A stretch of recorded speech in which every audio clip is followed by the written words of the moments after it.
Hello दोस्तों, मैं ललित पटेल आपका अपना इंडी चैनल में हार्दिक स्वागत एवं अभिनंदन करता हूं। आज हम ज्योति मौर्य आलोक मौर्य के परिवार के जो विवाद था वो आखिर इतनी ऊंचाइयों तक कैसे पहुंचा। एक जो पारिवारिक मामला था वो सुर्खियों में क्यों बना, इसके पीछे आलोक की नाकामी थी या आलोक की भूल थी या फिर ज्योति मौर्य का आलोक मौर्य के प्रति षड्यंत्र था जो आलोक मौर्य ने अपनी पत्नी और मनीष दुबे उसके प्रेमी पर जो आरोप लगाया था। दोस्तों, ज्योति मौर्य और आलोक मौर्य का विवाद 2019 से चल रहा था। दोनों एक दूसरे के लगभग देखा जाए तो विरोधी हो चुके थे। दोनों के पारिवारिक रिश्ते थे वो खराब हो चुके थे, ऐसा आलोक मौर्य ने भी कहा है और ज्योति मौर्य का भी यही आरोप है और कहना है कि मेरा जो है पारिवारिक जो संबंध है वो 2019 के बाद से टूट गया है। आलोक मौर्य ने कहा है कि मेरी पत्नी जब से मनीष दुबे के साथ गई है, मनीष दुबे के साथ इसका प्रेम प्रसंग हुआ है, अवैध संबंध हुए हैं, तब से मेरा परिवार टूट गया है और हमारे परिवार में बहुत बड़ी दरार आ गई है। क्या कुछ लोगों का यह कहना है कि आलोक मौर्य अपनी पत्नी के नाम पर बड़ी गाड़ियों में और हुटर बजाते हुए निकलते थे। आलोक मौर्य नीली बत्ती गाड़ी में चलते थे, यानी कि जो राजसी ठाट बाट है वो केवल ज्योति मौर्य की वजह से आलोक मौर्य का परिवार और आलोक मौर्य उसका आनंद और लुत्फ ले रहे थे। जबकि आलोक मौर्य 4th क्लास कर्मचारी हैं, इनके पिता अध्यापक हैं, लेकिन ज्योति मौर्य पीसीएस अधिकारी है। इसी बेस पर आलोक मौर्य इस पीसीएस अधिकारी के नाम पर अपने जीवन का भौकाल काट रहे थे। वो भौकाल में कहीं ना कहीं ज्योति मौर्य ने कमी कर दी।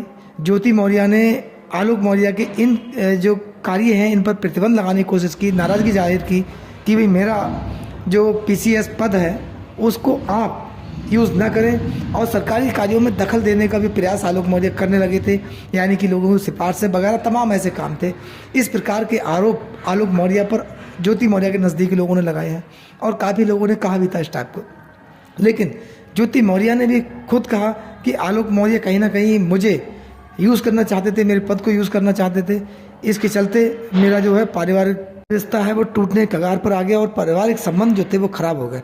आलोक मौर्य अपने पद का निर्वहन ना करके मेरे प्रशासनिक कार्यों में भरपूर दखल करने लगे थे, जिसका मैंने विरोध किया। इसी बिना पर मेरे परिवार में जो थी वो टूट उत्पन्न हो गई। लेकिन जो आलोक मौर्य ने व्हाट्सएप चैट, ऑडियो, वीडियोस जो मीडिया को दी, जो उन्होंने मीडिया के सामने बहुत गंभीर आरोप लगाए थे, यानी कि मेरी पत्नी के अवैध संबंध हैं। मैंने स्वयं अपनी आंखों से तमाम होटल्स के उन्होंने जिक्र किए जिनके नाम मैंने आपको पहले वीडियो में, लास्ट वीडियो में दिखाए भी हैं, और आरोप लगाया कि अपने ड्यूटी के दौरान ये लोग मीटिंग्स के बहाने यहाँ पर निकलते थे और आपस में मिलते थे। ये बहुत बड़े आरोप थे ज्योति मौर्य और मनीष दुबे पर। जब आलोक मौर्य ने कहा कि इन लोगों की इंतहा तब हो गई जब इन्होंने मेरी हत्या की साजिश रच दी, यानी कि आलोक मौर्य की जान को खतरा बनाया। दोस्तों, आलोक मौर्य ने जो आरोप लगाए उसके बाद ज्योति मौर्य ने कोई काउंटर नहीं किया, ना ही मनीष दुबे ने कोई काउंटर किया। मनीष दुबे ने किसी प्रकार का आरोप को खंडन नहीं किया बल्कि आलोक मौर्य पर तंज कसे। ज्योति मौर्य ने अपने ऊपर आरोपों को खंडन नहीं किया बल्कि तंज कसे। क्या भ्रष्टाचार के आरोप एक पीसीएस अधिकारी पर नाकाफी नहीं होते? क्या अपनी ड्यूटी के दौरान कहीं जाना बिना सूचना के, बिना सरकार को सूचना दिए, क्या ये कृत्य नहीं है? या आलोक मौर्य ने जो शिकायत वापस ली थी उसके पीछे कारण क्या है? एक आलोक मौर्य ने स्टार्टिंग में इतनी बड़ी शिकायत की, स्वयं मीडिया के सामने आए, उसके बाद एकाएक आलोक मौर्य ने शिकायत वापस ले ली। यानी कि यहाँ तक भी आरोप लगे कि आलोक मौर्य केवल अपनी पत्नी से संपत्ति चाहते हैं, धन चाहते हैं और अपनी पत्नी के पद का भौकाल चाहते हैं। ऐसा ज्योति मौर्य करने नहीं देती है। लेकिन इसके ठीक उलट आलोक मौर्य का कहना है कि मेरी पत्नी के अवैध प्रेम प्रसंग, अवैध संबंधों की वजह से मेरा परिवार विखंडित हुआ है मनीष दुबे की वजह से। ये देखा जाए देश हित में नहीं है, ये पारिवारिक मामला इसलिए नहीं था क्योंकि देश हित में नहीं है, जनता हित में नहीं है और पद के विपरीत है ये मामला, जैसे कि आरोप मनीष दुबे और ज्योति मौर्य पर लगे थे। और आलोक मौर्य ने शिकायत ली वापस, इसके पीछे कारण क्या है ये भी एक जांच का विषय था। अगर आलोक मौर्य ने असत्य शिकायत की थी जिसमें सत्यता नहीं थी, झूठी शिकायत थी, ऐसे में आलोक मौर्य के खिलाफ कार्रवाई होना स्वाभाविक है और होना भी चाहिए थी। लेकिन अगर ज्योति मौर्य के खिलाफ आलोक मौर्य ने जो शिकायत की थी उसमें सत्यता थी, तब इसमें आलोक मौर्य की शिकायत वापस लेने या न लेने से कोई फर्क नहीं पड़ना चाहिए, क्योंकि ये आलोक मौर्य का निजी मामला नहीं था, पारिवारिक मामला नहीं था, मामला भ्रष्टाचार का था, अवैध धन वसूली का था और अवैध संपत्ति अर्जित करने का मामला था। हालांकि प्रयागराज कमिश्नर ने इसमें अपनी रिपोर्ट शासन को भेजी, उसमें कहा ज्योति मौर्य के खिलाफ किसी प्रकार का कोई एविडेंस नहीं मिला है जिसमें भ्रष्टाचार के जो आरोप हैं उनकी पुष्टि हो सके। यानी कि ज्योति मौर्य पर भ्रष्टाचार के आरोपों की पुष्टि नहीं हुई। ज्योति मौर्य को कमिश्नर के द्वारा क्लीन चिट दी गई, जिसमें अगले फाइल बंद होने की भी सिफारिश है, क्योंकि अब ये प्रकरण स्वतः बंद हो जाना चाहिए। लेकिन अगर आलोक मौर्य अपनी पत्नी पर गंभीर आरोप लगाते हैं, शिकायत वापस लेते हैं, और यहाँ पर एक बात कही जाती है महिला विकास मंच के अध्यक्ष बीना मानवी के द्वारा कि दोनों परिवारों का आपस में एक प्रकार से समझौता हो गया है, दोनों एक ही साथ रहेंगे और ज्योति मौर्य आलोक मौर्य एक साथ रहेंगे। लेकिन मनीष दुबे का क्या? प्रश्न यह बनता है, क्या आलोक मौर्य का मनीष दुबे समझौता हुआ है या आलोक मौर्य ने मनीष दुबे पर झूठे आरोप लगाए थे? हत्या करने की साजिश का आरोप ज्योति मौर्य और मनीष दुबे पर। ऐसे में अगर आरोप जो था गलत था, तब आलोक मौर्य पर एफआईआर दर्ज होनी चाहिए थी, लेकिन नहीं हुई, कार्रवाई नहीं हुई। और सत्यता थी तो मनीष दुबे पर कार्रवाई क्यों नहीं हुई और ज्योति मौर्य पर कार्रवाई क्यों नहीं हुई?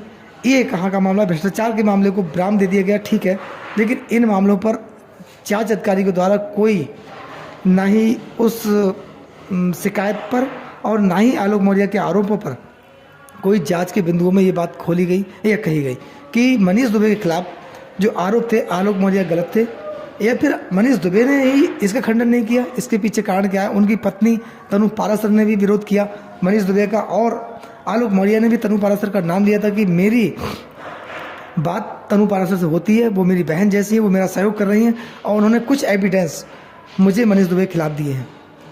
ये आलोक मौर्य के बयान थे, वो एविडेंस कहाँ गए आलोक मौर्य के पास? ये प्रश्न बनता है। दोस्तों, इससे अगर देखा जाए तो देश की जनता के साथ एक भ्रामक स्थिति पैदा कर दी गई कि यहाँ पर दोषी कौन है और निर्दोष कौन है, सत्य कौन है, असत्य कौन है, जीत किसकी हुई, जीत सत्य की हुई या असत्य की हुई। ज्योति मौर्य अगर वास्तविकता में भ्रष्टाचारी नहीं है, क्लीन चिट मिली, अच्छी बात है, हम उनका समर्थन करते हैं, सहयोग करते हैं। लेकिन ज्योति मौर्य पर जो उनके पति के द्वारा अवैध प्रेम प्रसंग, अवैध संबंधों को जो आरोप लगाया गया था और हत्या करने की साजिश जो का आरोप था, उस पर जांच क्या हुई?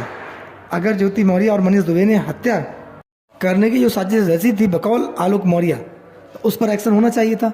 मनीष दुबे के खिलाफ महिला होमगार्ड का जो मामला था उसमें जांच भी हुई, उस पर एक्शन होना चाहिए था। ज्योति मौर्य की फाइल क्लोज कर दी गई, हम इसका विरोध नहीं कर रहे, अगर ज्योति मौर्य निष्पक्ष क्लोज करने में कोई ऐतराज नहीं है, लेकिन महिला होमगार्ड के मामले में जो जांच हुई थी उस पर एक्शन नहीं हुआ। दोस्तों, गरीब की बात केवल उस समय की जाती है जिस समय वो वोट डालता है, या गरीब की बात केवल मंचों से कही जाती है अधिकारियों के द्वारा, या फिर गरीबों के साथ वही समान व्यवहार होता है जिस प्रकार वो जब शिकायत लेकर उच्च अधिकारियों के पास जाते हैं उनके साथ ठीक उसी प्रकार का व्यवहार होता है जिस प्रकार का व्याख्यान अधिकारियों के द्वारा मंचों से किया जाता है। क्या गरीब वास्तविकता सम्मान का पात्र है या सम्मान मिलता है? इस पर हम आपकी राय चाहते हैं, आपका सहयोग चाहते हैं। अपनी राय हमें कमेंट्स बॉक्स में जरूर दें। नमस्कार, जय हिंद, जय भारत, धन्यवाद।